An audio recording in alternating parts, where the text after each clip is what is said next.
Bien, tengo el gran gusto de presentarles ahora al doctor Carlos Rivera, que es coordinador del área legal del IDL, para que nos ayude a entender lo que está pasando en estos días, que es algo muy importante en torno a los organismos de justicia en el país. Carlos, gracias por venir, muy buenas noches. Gracias a ti, Augusto, por la invitación. Tu reacción sobre la propuesta, este lanzamiento de 9 nombres que ha hecho el Congreso hoy día que van a ir al Pleno. La primera reacción que tengo es que es una suerte de mea culpa del Congreso de la República, ¿no? ¿En qué sentido? En el sentido de que creo que, no sé si se han asustado del tremendo escándalo que se está viviendo en el resto de aparatos jurisdiccionales. Estamos hablando del Ministerio Público, del Poder Judicial, del Congreso, del Consejo de la Magistratura y el propio Tribunal Constitucional. Me parece que este elemento es el que ha desencadenado de repente la existencia de un aparente acuerdo que hacía muchos años no se daba. Y que se dio solamente en las peores circunstancias cuando se produjo este asunto de que el pueblo lo denominó como la repartija. Claro. Parece que se llega en un ánimo y un espíritu diferente, ¿no es cierto?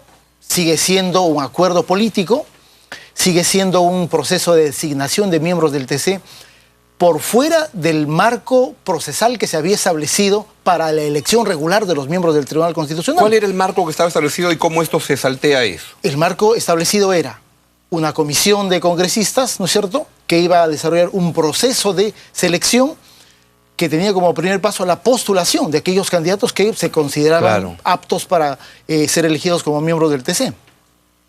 Había un proceso de evaluación, de tachas, de entrevistas personales, es decir, había un proceso al interior del Congreso de la República. Eso desde antes de la repartija se rompe, porque creo que el Congreso de la República vive un momento, una crisis política no solamente intensa, sino, yo diría, grave, en el que no es posible encontrar elementos de consenso político mínimos, como elegir a los miembros del Tribunal Constitucional.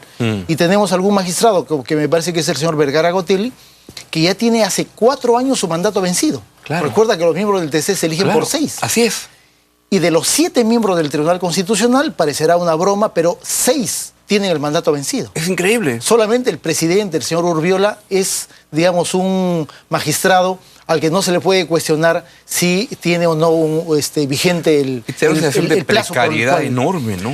Es una precariedad enorme, pero además yo creo que es no solamente enorme, sino muy grave, en el que el directo responsable es el Congreso de la República. Sin duda. Y creo que situaciones como la que estamos viendo, estas demandas de Mateo Castañedo, de Nostroza Pariachi, y el hallazgo en el Tribunal Constitucional de magistrados que son capaces de corregir y de contradecir sus propias sentencias, que dicen, oye, un momento, yo no puedo designar fiscales, pero el año siguiente designo fiscales, o que van un poco retrotrayendo o contradiciendo su propia jurisprudencia. Eso es una lamentable expresión de que el Tribunal Constitucional y muchos de sus miembros tienen una firme sensación de que no existe ningún tipo de control sobre ellos. Porque el control político, que era el Congreso de la República, simplemente está neutralizado, ya no en ejercer un control sobre el TC, sino en la mínima capacidad de reemplazar en el plazo que la Constitución establece a los miembros que se les venció el mandato. Es decir, este es el peor TC que hemos tenido, porque si uno hoy ya conversaba con alguien, pero me decía, hemos tenido buenos TCs. Por supuesto que hemos tenido muy buenos tribunales constitucionales.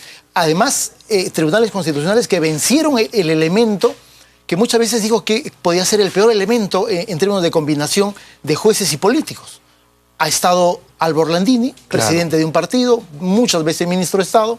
Ha estado García Toma como presidente del TC. Exactamente, que tiene una vinculación con el APRA, pero que lo hacían en ambos casos, ¿no? Albo Orlandini y García Toma con solvencia y distancia política. Que tuvieron la virtud de entender adecuadamente su función de magistrado constitucional y entendieron que ellos, a pesar de ser un órgano muy poderoso en una democracia como la peruana, entendieron que ellos también estaban sujetos a determinados controles políticos, institucionales y sociales. Y ejercieron el cargo de esa manera sin mezclar con la política. Pero además desarrollaron un proceso, una jurisprudencia en muchos ámbitos, desde el tema de derechos humanos, el tema económico, en realidad que le dio solvencia a la propia democracia, peruana. Creo que eso es lo que se está perdiendo en los últimos tiempos, ¿no? Un TC que siente que no hay ningún tipo de control político, ningún tipo de control institucional, y que más bien les da la posibilidad de que el cargo que están ocupando es un cargo que se puede ofrecer como que el mejor postor, ¿no? Exactamente.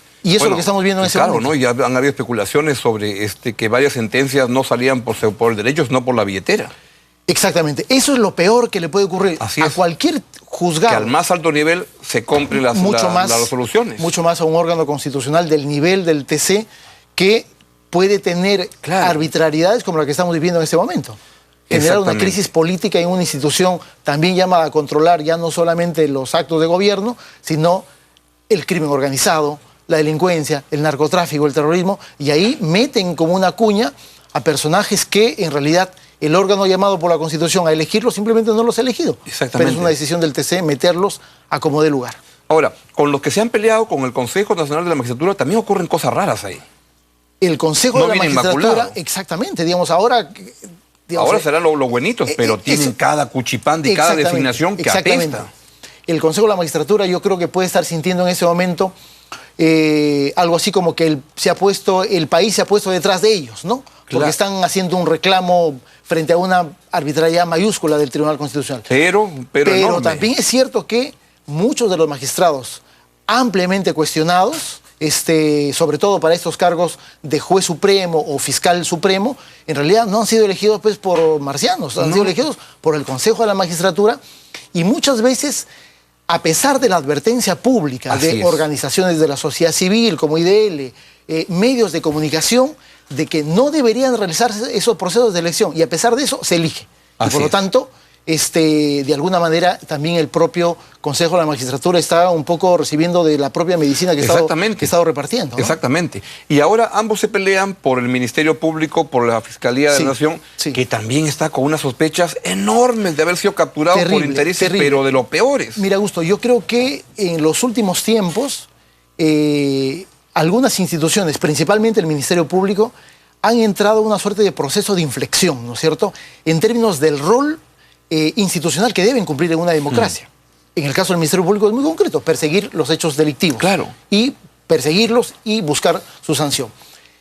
Creo que el caso de Ancash es muy revelador en términos de qué tipo de conexiones han habido en los más altos niveles del Ministerio Público respecto de hechos delictivos, de lo que sin ningún problema se podría calificar como crimen organizado, lo que ocurre en Ancash, pero que dan cuenta de muchos niveles de conexión con la Fiscalía de la Nación y con otras instancias de las Fiscalías Supremas, y que determina que ha sido un proceso de la generación de la nueva corrupción que se está presentando básicamente en los gobiernos regionales, que están buscando tener niveles de conexión en las Fiscalías Supremas o en la Junta de Fiscales, porque saben lo que los otros políticos saben, que ese es un organismo muy importante cuando un político comete hechos delictivos, hechos irregulares, pero quiere pasar piola, ¿no es cierto? Ahí te enjuagan si lo quieren hacer, o si quieren utilizarla, crucifican al que quieran crucificar. Exactamente. Es un centro de determinación de si hay o no una causa judicial contra los altos funcionarios. Y por eso decía, creo que hay un punto de inflexión, porque lo que está en discusión es quién controla ese organismo. Y claro, lo más grave que he escuchado decir en este momento es al magistrado Álvarez. Es cierto que él votó por colocar a Castañeda, a Mateo Castañeda en la Fiscalía de la Nación, pero él habla de que lo que está de por medio ya no es un asunto político, sino es un tema de determinadas mafias, no las ha identificado, pero dice determinadas mafias que quieren controlar el Ministerio Público. Dios mío. Por lo tanto, aquí vivimos un proceso político muy serio. Muy serio, muy serio. Por un lado, políticos a los que les interesa controlar y tener mucha llegada con la Fiscalía de la Nación. Creo que el caso del doctor Peláez es un ejemplo muy evidente, pero también gente allegada al delito, probablemente el crimen organizado, que pretende tener representantes en esos organismos que son decisorios, aun cuando tengan fiscales provinciales superiores que se matan por los casos y que los ganan o que generan causas judiciales totalmente comprobadas. Eso de nada servirá si es que a nivel de las Fiscalías Supremas o la Fiscalía de la Nación están estos representantes que van a determinar la inviabilidad de esas causas judiciales. Carlos, para profundizar en lo que esto puede implicar para la sociedad en su conjunto, vamos a una breve pausa y venimos con la segunda parte. Es una interesantísima conversación con el doctor Carlos Rivera, coordinador del área legal del IDL. No se mueva, ya venimos.